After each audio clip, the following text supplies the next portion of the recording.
Tahu nggak sih kamu kalau sebenarnya Adam dan Hawa itu jatuh bukan karena mereka beneran pengen niat jadi pemberontak terang-terangan sama Tuhan. Mereka itu sebenarnya korban manipulasi psikologis yang halus banget dari si ular supaya Hawa yakin kalau Allah itu nggak beneran baik.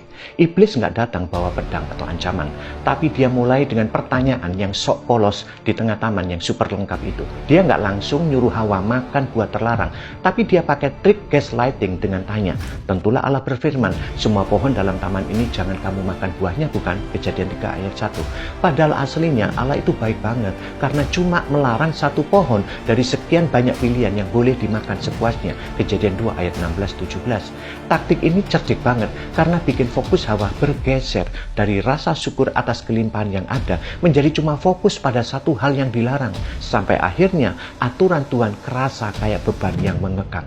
Terus si ular mulai melancarkan serangan hoaks untuk merusak integritas Allah dengan bilang kalau apa yang Tuhan peringatkan itu cuma gertakan doang. Dia dengan berani bilang, sekali-kali kamu tidak akan mati. Kejadian 3 ayat 4. Yang secara nggak langsung menuduh Tuhan sebagai pembohong.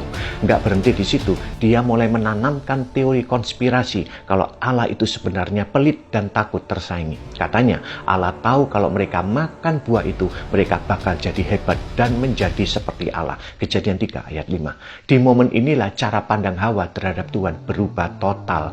Tuhan nggak lagi dilihat sebagai Bapa yang protektif dan murah hati, tapi dianggap sebagai sosok yang sengaja menahan sesuatu yang terbaik dari mereka. Akhirnya, waktu Hawa melihat buah itu sedap kelihatannya dan memberi pengertian. Kejadian 3 ayat 6. Dia merasa berhak mengambil apa yang dia pikir Tuhan sembunyikan darinya. Begitu rasa percaya pada kebaikan Tuhan hilang, melakukan dosa jadi kerasa kayak pilihan yang logis. Padahal itu justru awal dari segala kehancuran hubungan mereka.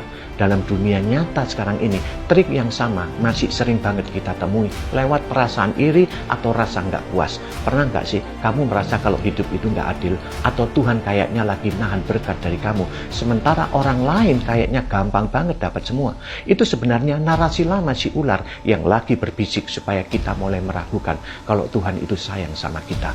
Kita sering tergoda buat ambil jalan pintas yang melanggar prinsip kebenaran karena merasa Tuhan nggak cukup cepat atau nggak cukup baik buat menolong kita. Padahal rahasianya tetap sama sejak zaman Eden.